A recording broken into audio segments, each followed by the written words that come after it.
पास्कांचो काळ 7वें सातोळे सोनवार. जुवावा प्रमाणे जेजू क्रिस्ताचे शुभ वर्तमान. अध्याय 21 वळी 20 ते 25. जेजू परतलो आनी जेजूचो मोगाचो शीस आपणा फाटल्यान येतालो तो ताणें देखलो. ह्या शिसान राज जेवणार जेजूच्या ओड्ड्याक देखून ताका म्हटलेलें, सायबा, तुजो घात घेतलो तो कोण? ताका देखलो तेन्ना पेद्रून जेजूक म्हटलें, सुमया, हाचें कितें? जेजून ताका म्हटलें, हांव येयसर तो रावलोलो म्हाका जाय जाल्यार तुका कित्याक पडला? तूं म्हजे फाटल्यान ये.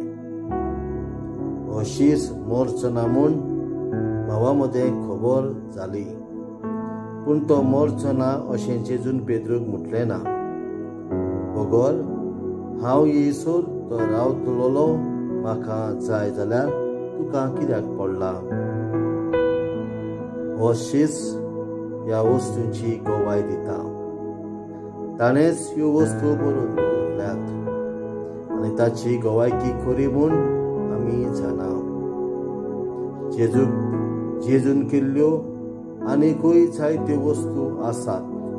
त्यो सगळ्यो एकान एक बरोवन दवरल्यो जाल्यार बरोवंक पडटली आसली ती पुस्तकां दवरूंक संवसार लेगून पावचो नासलो म्हूण म्हाका दिसता. जेजू क्रिस्ताचें शुभ वर्तमान हें वाखांडी तुका क्रिस्ता. प्रितीच्या भावा भयणांनो, आयच्या शुभ वर्तमानान जेजू मोग करी त्या शिसा बद्दल आमकां आयकूंक मेळटा. ज्या शिसान जेजूचो मोग केलो ताचो पाटलाव केलो. जेजूचो अनुभव ताणें घेतलो आनी आपल्या शुभ वर्तमानान आपल्या बरोवपान लेखणींतल्यान ताणें तो संवसाराक दिलो. आमचो जण एकल्याचो जेजू मोग करता म्हूण आमकां विस्वास आसा. ताच्या मोगाचो अनुभव आमी घेतल्या उपरांत आमच्या उतरांनी, आमच्या कोरण्यांनी आनी आमच्या बरोवपान आमकां संवसाराक तो दिवंक गरजेचें. आमी जण एकली जावन आसा हें खरेंच शुभ वर्तमान.